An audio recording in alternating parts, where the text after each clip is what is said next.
And that was kind of when I was able to quit my job and start making a living as a full-time musician and using YouTube as the way to find people. We're gonna get so good at paying creators.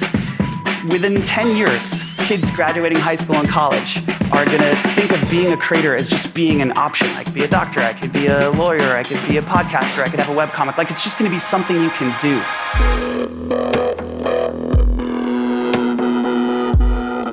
Welcome, everybody. This is a first of its kind. I'm wanting to just spend more time sharing insights and lessons of my journey and my path as a creator, because I've been a creator for a decade and a half now and learned a lot along the way. And I'd love to just share that with more people. Pomplamoose, about a month ago, hit 1 million subscribers. Yeah, we were super excited. It's been a wild 12 years. This is what our trajectory looked like, though. Look at this first, 2.5 years, just up and to the right. And then flatness for 6 years.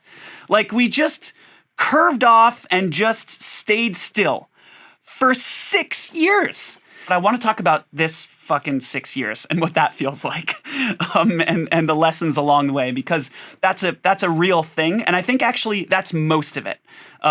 Most of the time is spent in flatland trying to figure out what to do and trying to rally and trying to adapt, and so that sort of takes me to the first lesson along the way is do what you can't help doing. That's number one for me. A lot of people say do what you love. I think that's great and that makes a lot of sense. For me, I would rephrase it. Do what you can't help doing. When I'm on a plane, I take out my laptop and I put on my earphones and I'm making music on the plane like this. I have a little keyboard that I'm holding with my left hand and playing keyboard, and no person in their right mind would make music in that, it's too, you don't have enough space. There's the hum from the air, it doesn't work, but I can't help it. I just have to make music. If you do something that you have to do, you'll get through that 6-year period of flatlining. Right?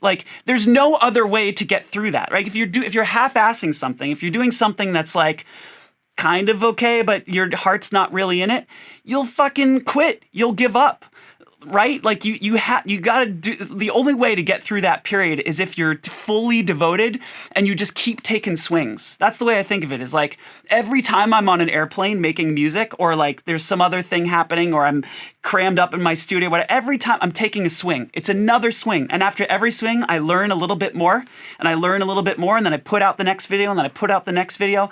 Pomplamoose released over... Here, I'll show you. I tallied it up to prep for this presentation. We released over 150 videos in that 6-year flatline. 150 videos. And each one of those videos was days of torture and work. Not torture because I love it, but just the amount of energy that went into each one of those creative projects. Was unbelievable, and it was so disappointing when we would upload it and it's kind of nothing happened, and again, I can't imagine any other way than just doing what you can't help but do to kind of get through all of those swings. Lesson number one for me is do what you can't help doing.